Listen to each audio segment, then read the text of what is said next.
Welcome to the WAR Wrestling Above Replacement, where we honor all the legends with their theme music. Back again for another installment of this podcast. I'm JT, along with my buddy Marcus. We are simulcast in both video and audio, and video on our YouTube channel at North South Connection, audio on any podcast application. And be sure to subscribe to our social media as well, TikTok, Instagram, and Facebook. We are currently counting down every WrestleMania match ever from 402 to number 1, all in 1-minute shorts across TikTok, Instagram, Facebook, and YouTube shorts. So be sure to subscribe so you don't miss any of the countdown. Weigh in, tell Ryan and Gray and I how stupid we are, how awesome we are with all these great matches. Marcus, buddy, how are you doing tonight? Good, man. I'm excited to go back to a time that I'm nostalgic for, the mid 2000s. If you couldn't tell by our shirt, excited to kick off the 2005-2006 season of WAR with you. A time where Fallout Boy was possibly at their apex. The world was fueled by ramen with Panic at the Disco and Paramore, and what a wonderful time. Were we all watching? What was that Paris Hilton show? Simple Life. Yeah, Simple Life. Right? Simple Life. It was also like the getting toward the tail end of the steroid baseball heyday. Yeah. Real juice wars going on with the White Sox and the Astros teams. That was just like Jeff Bagwell's massive head. That's the 05 World Series, I think. So you're getting a lot of that out there as well. Oh no, was that kind of like the last days of, I feel like, baseball maybe being ahead of the NFL still a little bit, like as far as like cultural and Yeah, NBA. so. NBA was in the mud at that point. Big time with those Pistons teams, just kind of grinding down basketball. But I feel like baseball was kind of king still in like the mid 2000s with the Red Sox, Yankees wars, and teams like the Astros, Tigers were hot and like stuff like that. Cardinals were heating up. So I don't know, felt like it. Yeah, no, I think you're right. I'd go probably even as late as like 09. I think that's. Yeah. I mean, NFL is probably steps ahead of MLB, but I feel like the fall off isn't that drastic yet. Yeah, I think around then. I think it was really with the proliferation of fantasies what did it. Like around the late 2000s, I feel like it was when fantasy became like really big with like just the everyday people, like not even just more like the casual watchers got into it. So it feels like that's when it really started to turn, along with the steroid era ending in baseball, and kind of falling off there. And football made a little bit of more parity, even though the Pats were still dominant. It felt like different teams were getting more into the mix. But like, I was just trying to think of the 05 Super Bowls, like that really shitty Steelers Seahawks one, I think was in that era. So like that, we're kind of in that whatever, a little stretch of football. But anyway, we're not here to talk about all that. We're here to talk WWE wrestling. On this podcast, we are watching every WFE pay-per-view of all time. We're doing it in a seasonal format. That means we start with the pay-per-view following WrestleMania in a calendar year. We wrap up with WrestleMania the following calendar year. To us, that is the WWE season. We are kicking off a brand new season tonight. Like you mentioned, we're doing the 05-06 season here. We've already done 04-05. So it's one of the rare ones we've done so far. We're kind of doing the back-to-back. We did 04-05 a few seasons back. We just wrapped up 1991 a couple weeks ago. So this season will take us a little bit. There's, I think, 12 shows, maybe more, maybe 13, something like that. Right around there, 12. Yeah, there's a decent amount. 13 because we got New Year's Revolution. Well, we got Taboo Tuesday as well, so actually maybe Taboo Tuesday. All right, 14. so might be 14. All right, we got a lot to hit on. So we'll be here for a bit, but it's an interesting time. I think 05 is an underrated WWE pay-per-view year, or overall product year. 06 starts to get shaky, but I think there'll be some really good stuff. There's at least two real big ones that we're going to cover in this season for sure. One monstrous one next episode. So what we do is we look at every pay-per-view. We're doing it on a plus-minus system. So we look at everything as being replacement level. That's average, an average match, average commentary, average atmosphere, average build. Anything that's better than average on these shows, we give a point. Anything that's below average on these shows, we take away a point. We net all that out. We grade every match. We net all that out as well.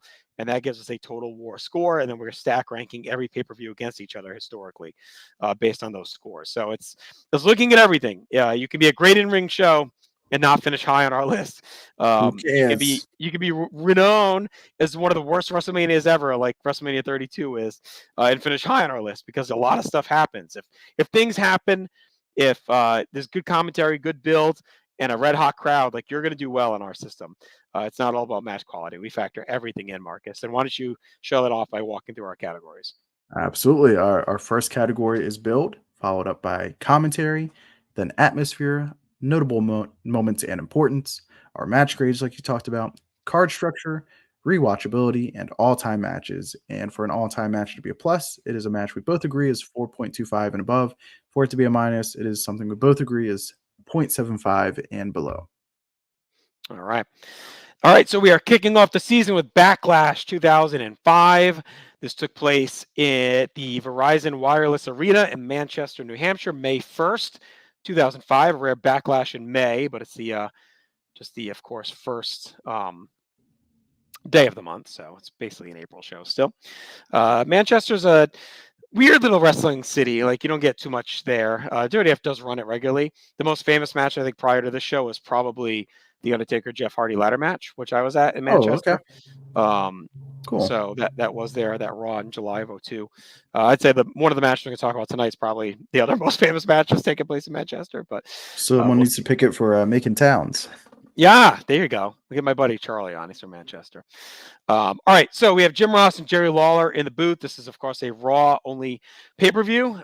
We are still in the brand-specific era here in 0506. I keep saying 0405. 0506. We had one dark match, Sunday Night Heat match. Tyson Tomko defeated Val Venus by pinfall. And then we get to our opener, which is Shelton Benjamin defending his Intercontinental title against Chris Jericho in a 15-minute affair. It's a very good match. It's a rematch from Taboo Tuesday 04 when Shelton won the IC title. I think it's right about on par with that. Jericho coming off the Money in the Bank loss and kind of looking for something to do. He'll have a big change coming in a few weeks. But for now, he's kind of scuffling a little bit. I went 3.5, Marcus. I like this as an opening match. I love this match. This is just the kind of like perfectly good, like upper mid card style match. It's like missing from today's product that I crave so badly. Like, it doesn't need to be 5 stars. But like both guys are stepping up their game. You got Jericho really pulling Benjamin up, and Benjamin really pulling his own weight as well. So 3.5 for me. That takes us to our World Tag Team title match, and it is Tag Team Turmoil, one of my favorite match types in WWE, as it is the Hurricane and Rosie versus Tajiri and Regal versus the Heartthrobs versus Simon, Dean, and Maven, and La Resistance. Hurricane and Rosie are going to pick up the win, and I went with a 3, and it's just a match type I absolutely love. So it's always got a baseline of like 3 for me. Yeah, I went 275. I mean, the mix of teams is a little soft at this point. The tag division in 05 is not the best. I mean, Hurricane and Rosie, this feels a little bit like a kind of a thank you to Hurricane. The crowd's into it when they win. I mean, so it's a cool little moment for sure. I was sad for Tajiri and Regal. This is pretty much it for them, I think, as a team. That's a team I really like. They've been associated with each other on TV since 2001, really on and off. So I like them as champions. I wish they had kind of more of a run into 05 here. La Res feels like they're at the end of their rope as well. So, and the Heartthrobs and Dean and Maven or whatever. All right, our next match is Edge taking on Chris Benoit. This is a last man standing match, goes 19 minutes. It plays off the end of Money in the Bank when Edge hit Benoit with the chair. We're in Edge's ascent fully. This is going to be the big story of our season, really, is Edge becoming that main event level guy. They're finally getting behind him as a top level heel. Won Money in the Bank. He'll get a big accomplice added to his repertoire soon as well. He outlasts Benoit here. I thought this match held up really well. It's vicious. It's stiff. It's hard hitting. The crowd is into it as well. So I went 4 stars. This is kind of a little bit of a hidden classic. 3.5 for me. But I really enjoyed this. I like the physicality. I like the brutality.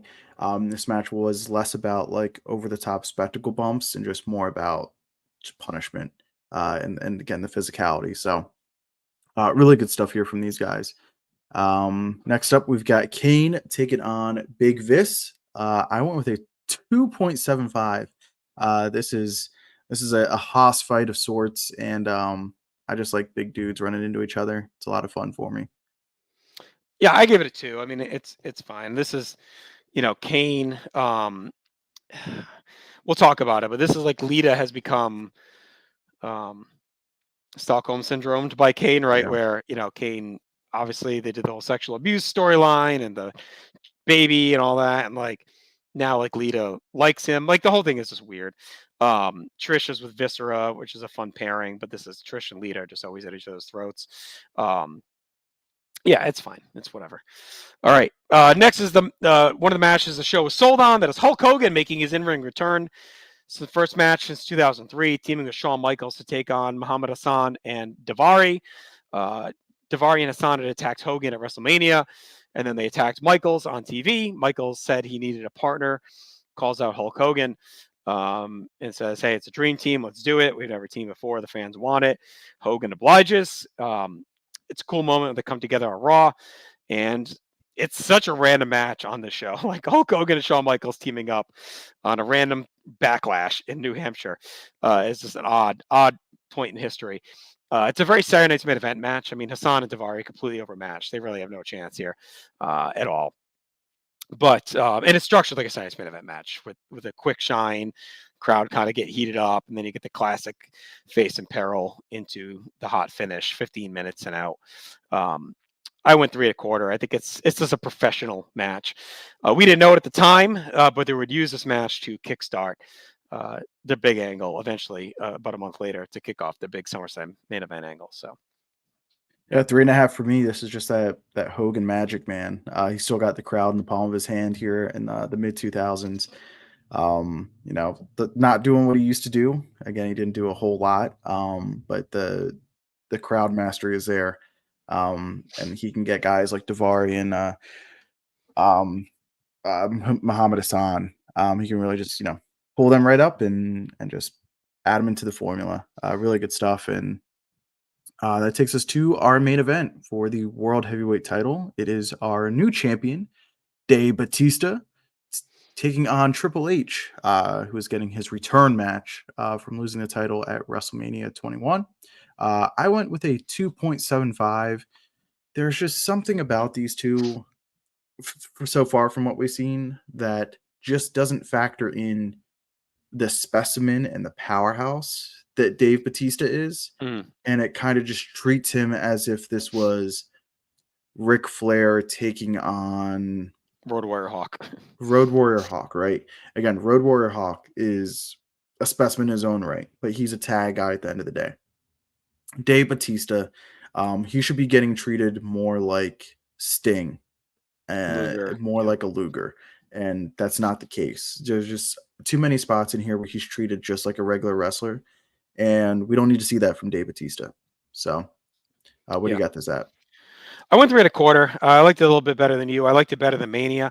I think their series builds from worst to best, which is better than the opposite, right? So that's good.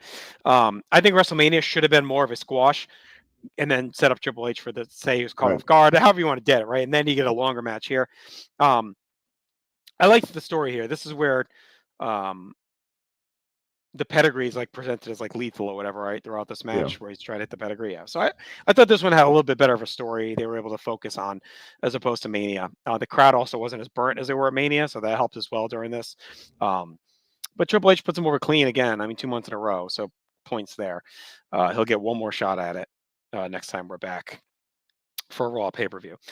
All right, so what we do is we take our average match grade, we do a plus minus over 2.5. So 2.5 is an average match. So if we both had a match at 4, that's a plus 1.5. We both had a match at 1, it's a minus 1.5. We net that all up. So in ring, Marcus, pretty good show, 4 1/4 total WAR on the matches. So that's like good to great on our world. I think 5-ish up is like kind of great, right? So we're right on the borderline. So I think it's a sneaky good little in-ring show. Yeah. All right, let's get to our categories. We're going to start with build. So we gave a point to Jericho looking for revenge on Shelton from October, a point for Edge and Benoit's rivalry from Money in the Bank, and Benoit's injured arm playing into the match here. A point for Hassan's march to respect. He attacks Michaels for losing at Mania and getting cheered for it while he's getting booed. A point for Mean Gene interviewing Hulk Hogan and Shawn Michaels on TV, a classic old school promo moment that was really cool. And then a point to the really good focus on Hunter and Batista on the pedigree being the game changer that could finish Batista if he hits it. For our minuses, we've got the usual lazy tag title gauntlet build with no real build going into it. terrible Kane and Lita storyline with Lita being okay with Kane having abused her, and now Kane is Ugh, babyface. it's so stupid. Just yeah, it's dumb, it's silly. And wrestling doesn't have the respect to kind of handle these delicate storylines well. It just never made any sense to me, like how Kane would be turned face and Lita would be okay with him after she said she raped her. Like it's just none of it makes any sense. It was really dumb. And then we'll see it gets even crazier soon.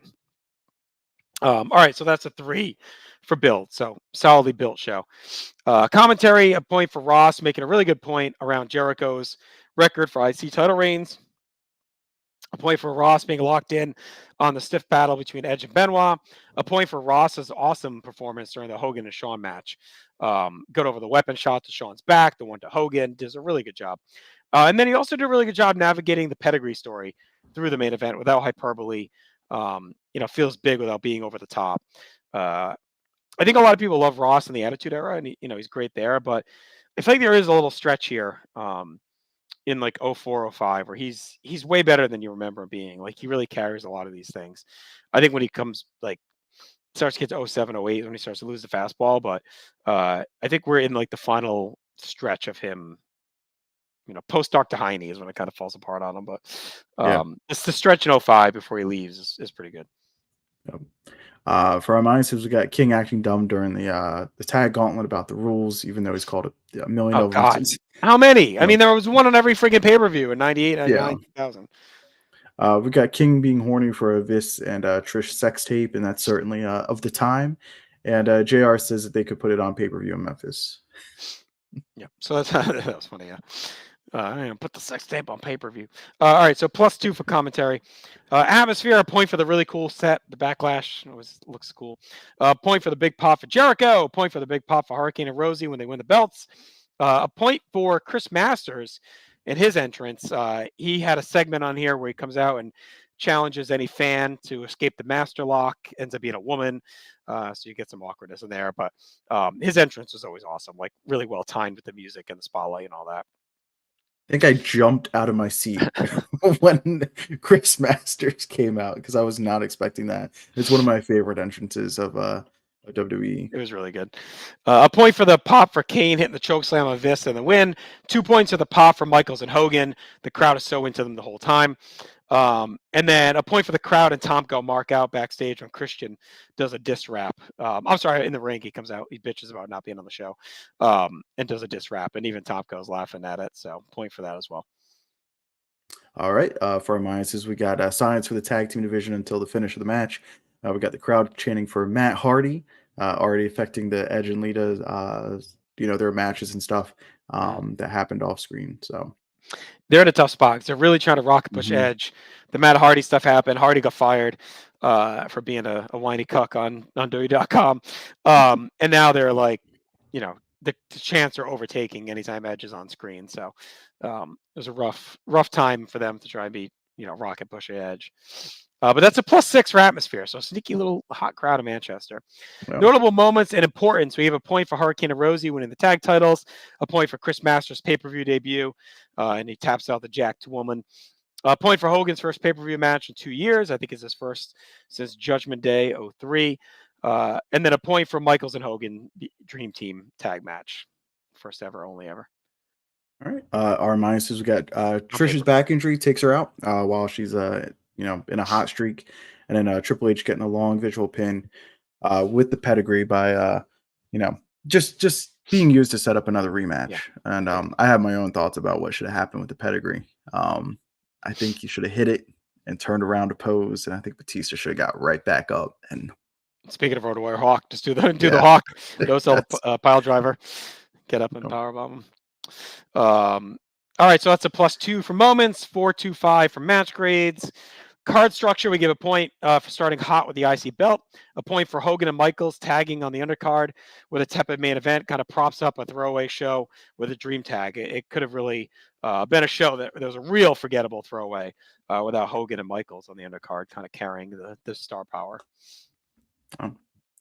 For our minuses, we've got the Raw Tag Team division being down bad, loaded with aimless random acts, going from Kane and Lita making out right into King Pervin on the Divas magazine. the Diva Magazine No, segment. that Kane Lita makeout was awful. It was weird, yeah, and and then we get the Diva Magazine segment, which really kills the flow of the show, which was really humming along. Good card, good crowd engagement. It's a short card, but yeah, that's 3 segments. Christian's rap, at least 2 are pretty good. Christian rapping and Masters, but yeah, that Diva Magazine definitely slowed things Yeah. down. We get Hogan and Michaels teaming on the undercard with the tepid main event on top. One time he could have downshifted the title match, and then you got Batista selling Fear for the pedigree.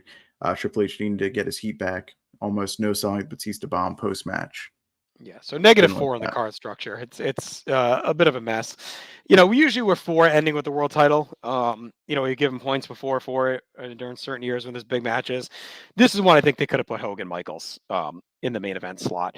It's a bigger deal. The crowd would have been hotter. Triple H Batista going for 15 to 18 after that was a tough haul, especially to stack them back to back. All right, rewatchability. We give a point for the good stip. Actually, this was probably meant for card structure, but it doesn't matter. I guess it's plus minus in the same spot. Good stiff for the Benoit Edge match. I think that would have been for card structure. A point for Masters trolling Melissa, who's the woman that comes in, says she puts the man in Manchester. A point for heel Trish trying to use horny viscera, awkwardly dodges the sexual payment. It was well done. He says neck bone. She says, "What are neck bones?" And he says, "It's a black thing. You're going to find out soon enough." A point for the masterpiece entrance. A point for Vis's big splash. He really crushes her with it, Trish. And then a point for Christian's rap was really well done. Is that like it's a black thing? What a great segment. I absolutely love that little segment. Our Masters, we got Jericho almost breaking his neck on the run into the floor. Close up of Kane and Lita making out. Didn't need that. King's Magazine perving with the Divas having to be into his creepy BS. We get Chris Masters' other comments during the Master Lock Challenge. If you just would have left it to 1, it would have been all right. But they really go over the top with kind of the, now be considered the transphobic comments. And then we get the fat hairy slob shirtless with Hogan. And he's got like the Hogan tattoo on his back, posing with Hogan and Michaels. They probably could have just like cut to the back and done that for the live crowd.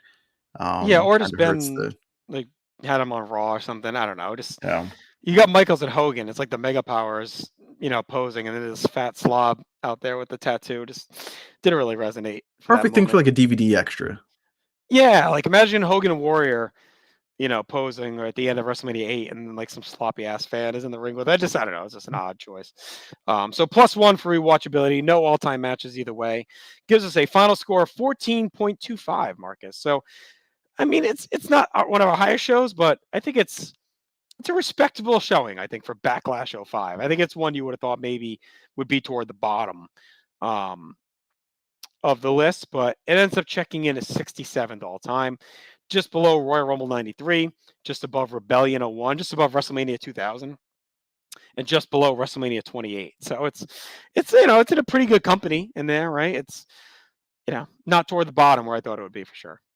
Yeah, and I think as we find our average, as we continue to add shows to this project, I think we're gonna kind of readjust where replacement level really is, and I think a show like this is gonna be right around that mark. Yeah, this feels like slightly above maybe replacement. Yeah. And that 67th show is out of 112 all time. So, yeah, I mean, right around the midway point, pretty much, a little below midway. 10 But out of we've 10 also would had a watch lot of again. yeah, it was fine. We've also had a lot of big performers. Like we still have a lot of middling shows to come, I think, in later years. So, one thing we found during this era, like when we did 04, 05, what hurt them, a lot of them don't have things happening. So there was a lot of shows in 04, 05 where it was just like not a lot of moments on either side. Just stuff didn't happen. So like I think that tended to hurt some of these. So, all right, let's hop to our second show of the night. That is Judgment Day 2005 from the Target Center, Minneapolis, Minnesota, May 22nd, 2005. Michael Cole and Taz on commentary. We have Nunzio defeating Akio on Sunday Night Heat. This is a SmackDown only pay-per-view. We head right to the ring for our opening match as Eminem defend their tag team titles against Charlie Haas and Hardcore Holly in 8 minutes. This is a fine opener. I went 3 stars. Holly and Haas are kind of a random tag team during this era of SmackDown. Eminem had won the tag team titles right upon their debut over Rey Mysterio and Eddie Guerrero during their feud that we'll talk about in a little bit. They were a big act down in Ohio Valley before being brought up as a unit. Melina gets added to the package. It's a really good team. One of my favorite teams of this era. They have an awesome star presence, awesome look. They're really good in the ring. Melina is top notch as soon as she arrives. All-time star package right away. Yeah, I am what am I, 2005, right around 15 years old or so. So Melina, salute, all-timer, called up at just the right time in my life. I went 3.25 in this match. This match like secretly rocked. This was humming the whole time. Just really good solid tag team action. Agreed. And you got, you got like two younger guys with like Haas and Morrison in there, but you got like Joey Mercury, who is a pro at this time, and this is like his first real chance to do something on TV. And you got Hardcore Holly, who's been around for 10 plus years on WWE TV at this point, and he knows the ins and outs. So really good stuff from all these guys. Yeah. Next up, we've got Carlito taking on the Big Show, and Carlito's going to pick up the win. And I went with a 2.75.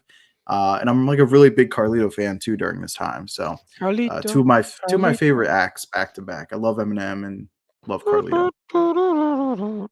Yeah, but he's about to really hit hot times, baby, as the year goes on.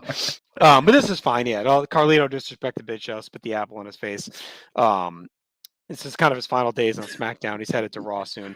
2 and Poisoned the apple. Well. That's so dope. Oh yeah, that was good. That's right. I forgot he poisoned it.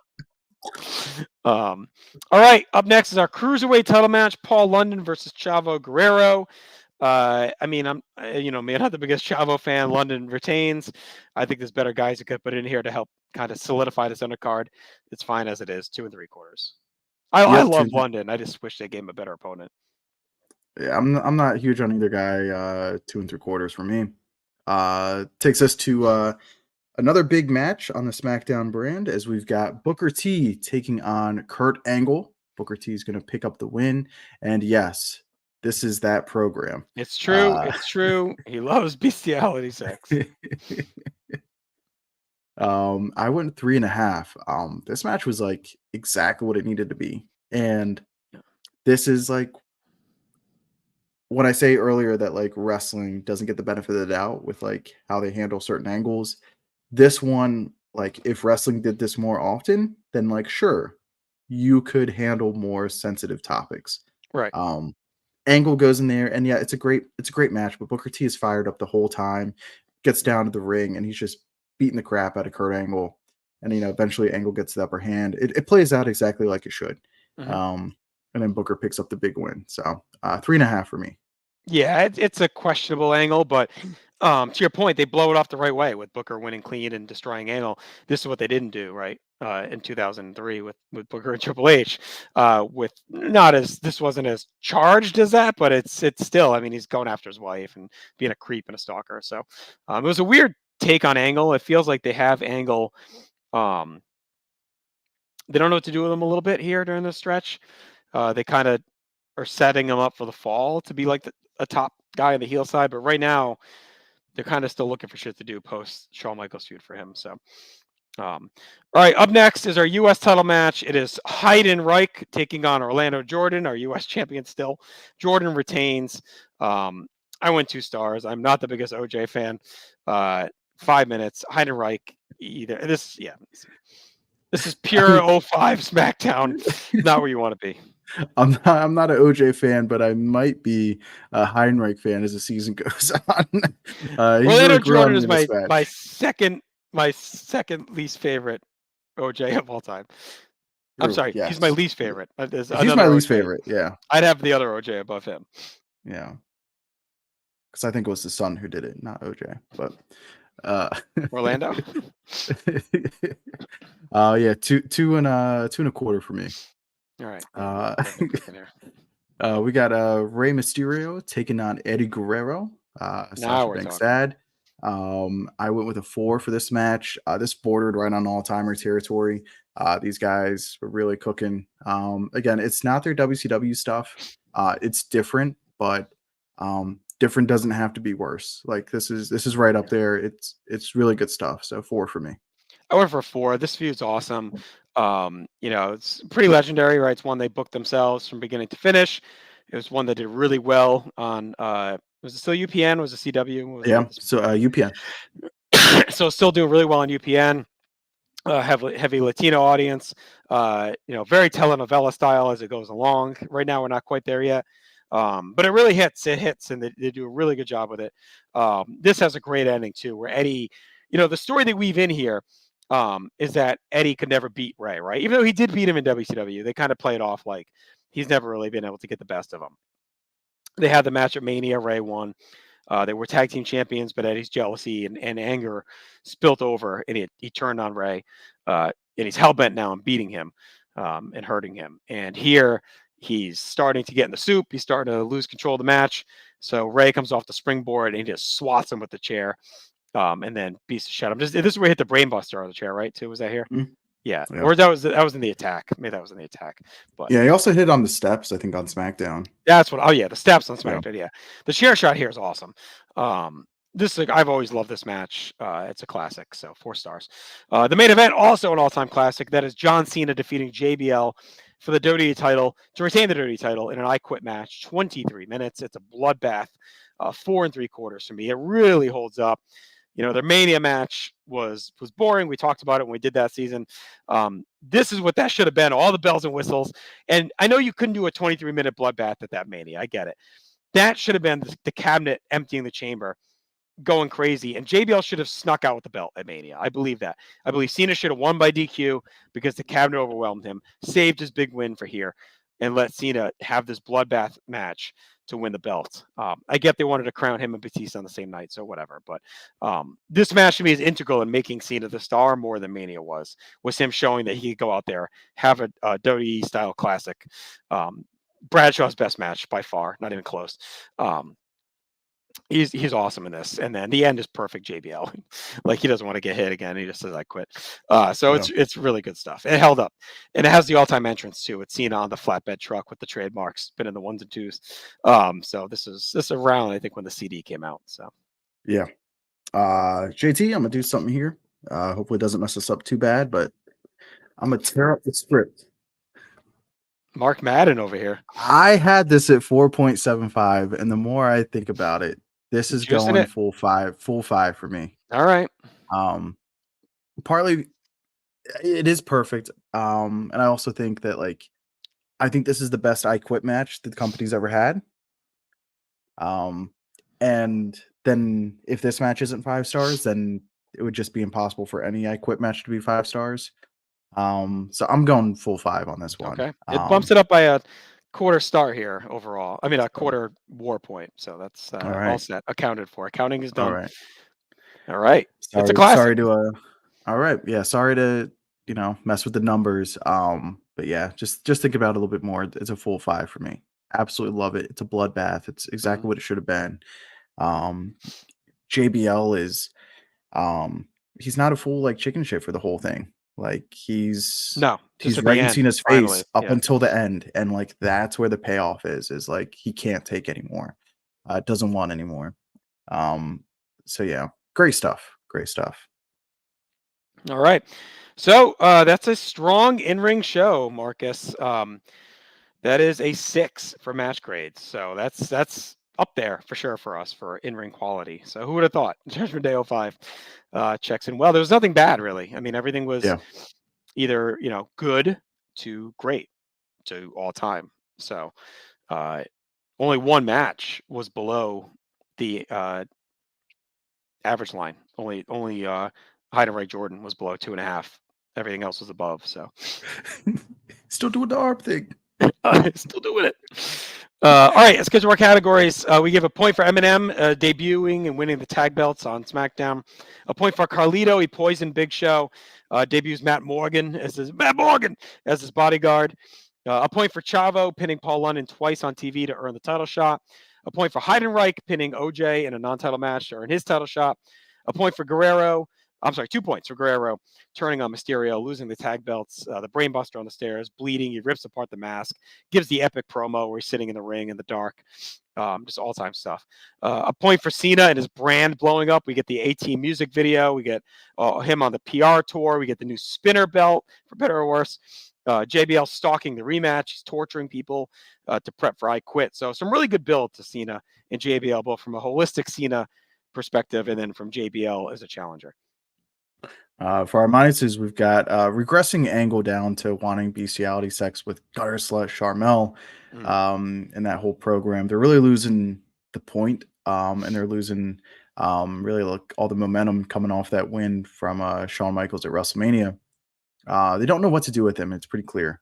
So we went -2 there. It's just too much of a swing in the opposite direction. Yeah. Lots of last minute TV wins to quickly set up title matches for the show. We got Holly and Haas, we got Chavo, and we got Heidenreich, all kind of doing the same thing on TV. So that's it for build, though. It's a +5. Well built show. +5. Yeah. Good stuff. All right, commentaries.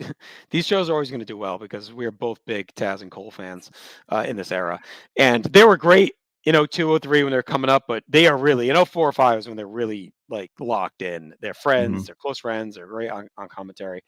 All right, we give the +3 the max for their psychology, humor, blending all night. So that's out of the gate. A point for Taz trying to describe Melina's outfit, so she looks Azteca. A point for the great job during Angle Booker. Like they're mixing in the anger over Angle's actions. Taz is breaking down the ground game. But also, being pissed about what's going on. A point for Taz and Cole tiring in Roberto Duran's attendance in legendary fight with Sugar Ray Leonard into the main event. And then a great line. You referenced it a minute ago, but as Heidenreich is walking with the fan, like you would always do after the match, Alex, he's doing the arm thing, and Taz says he's still doing the arm thing because he does it in the intro, does it during the match, does it after the match. He's doing it. So. It was a great delivery, though. It's almost off mic the way he's still doing the arm thing. Still doing the arm thing. Still doing it. Oh man, hard to give them any minuses, but we got 2 of them here. We got Cole calling out Matt Morgan's F5 with his usual fake shock. Look at this. Look at it. And then Cole screaming a little bit too much during Angle and Booker.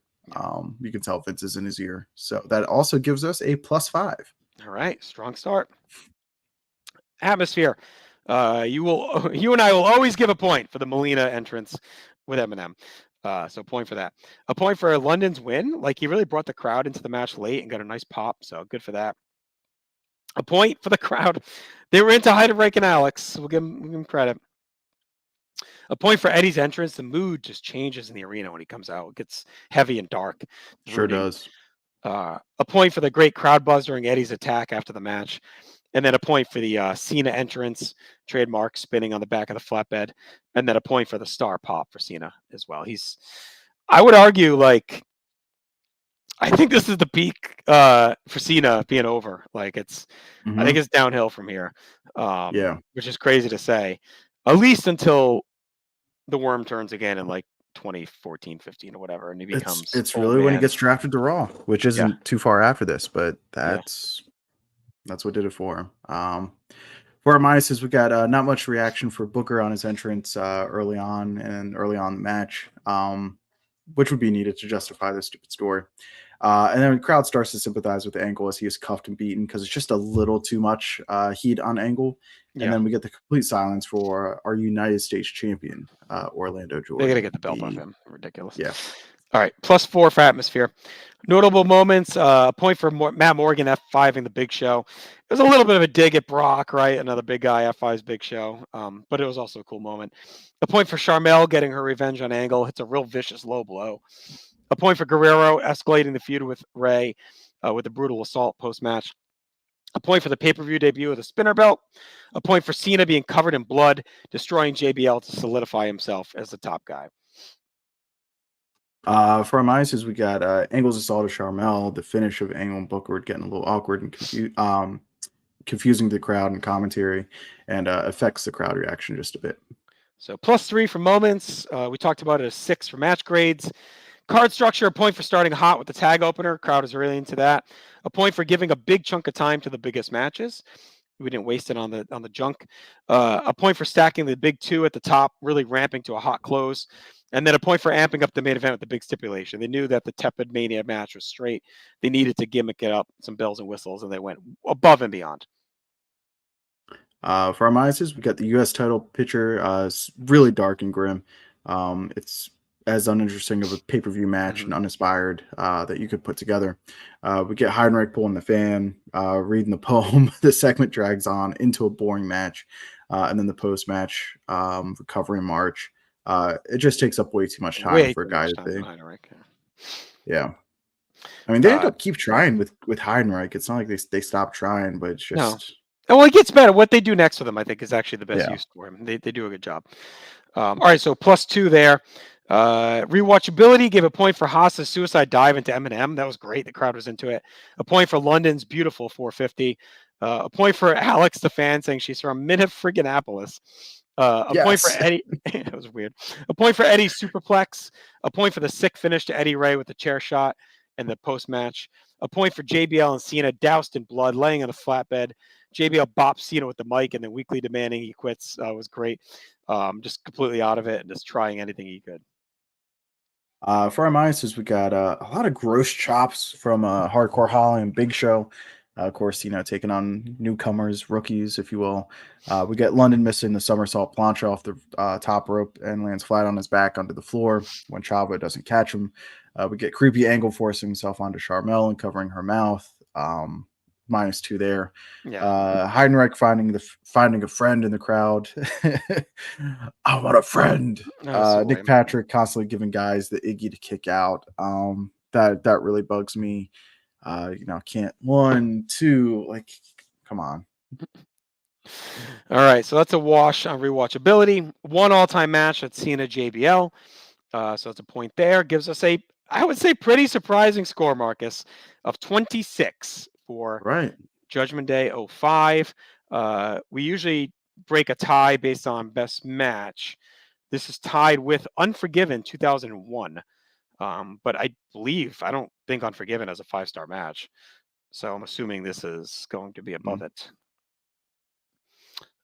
What's the best match on that? Angle and Austin, and that was unless Jeff Hardy and RVD. Yeah, Angle Austin we gave dueling 4 1/4. So this goes ahead of Unforgiven 01, and that means that's RVD and Jericho. Right, which we also liked. So this puts it 25th all time, Marcus. It is our top 25 show for us. All right. Crazy enough. 25 out of 113. I knew this was like a sneaky good show. I did not expect it to be a top 25 show. It's a 1/4 star below Fully Loaded 99. It would have been tied with King of the Ring 01 if you didn't bump that match to put it ahead.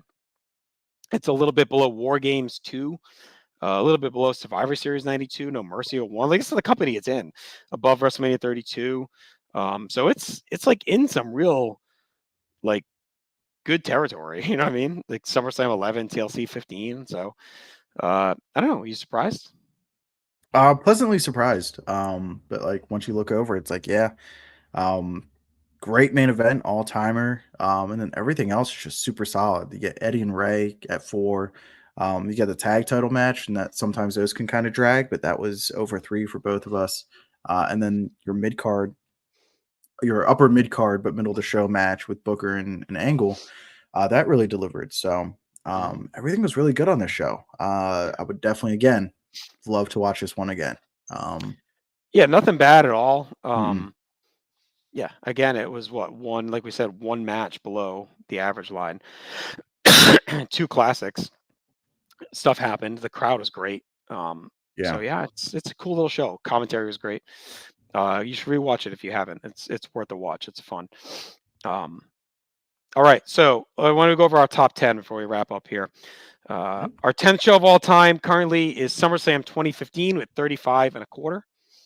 Royal Rumble 2005 comes in at 9th with a 36.5. 8th place is WrestleMania 18 with 36 3/4. Seventh place is Evolution from the year 2018 with a WAR of 38. SummerSlam 99 is next, 38.25. SummerSlam 1992 gets the tiebreaker with a 38.25. SummerSlam 01 is our fourth best show at 39. Our third best show is WrestleMania 7 with a 39.5. Our second show is SummerSlam 1990 with 42. And our number one rated show so far in the project is Royal Rumble 2002 with a WAR of 44. It's interesting. SummerSlam 99 slinking down slowly. For a while, we thought that was going to be like our number one. Like it looked like it was untouchable for a bit there, but it's starting to slip down. Just to show you the spread, our top show is 44 points. Our 113th show, Greatest Royal Rumble 18, negative 17.25. That's a real outlier. Next would be Crown Jewel 18 at negative 9 and Over the Limit 11 at negative 9. So that's more probably the bottom is that like negative 9, negative 6, negative 3. That Greatest Royal Rumble is like a real outlier, bad show. So, all right. Any final thoughts before we wrap up? Really like it so far. I thought both shows kind of came roaring out well above expectations and above replacement level. For sure. All right. Be sure to check out everything here at North-South Connection, like we talked about earlier, on video, on audio, all across our social media. We appreciate it. Thank you for joining us here in another new year. We'll be back in 2 weeks, Marcus, and we have a hell of a double dip coming on our next episode, man. We got One Night Stand 2005 and Vengeance 2005. Those are two big time shows back to back. So we got some real chance here to shake up the top of the card for sure. Be sure to subscribe yet again. And thank you for joining us. Be sure to live your life above replacement level. We'll talk to you in 2 weeks.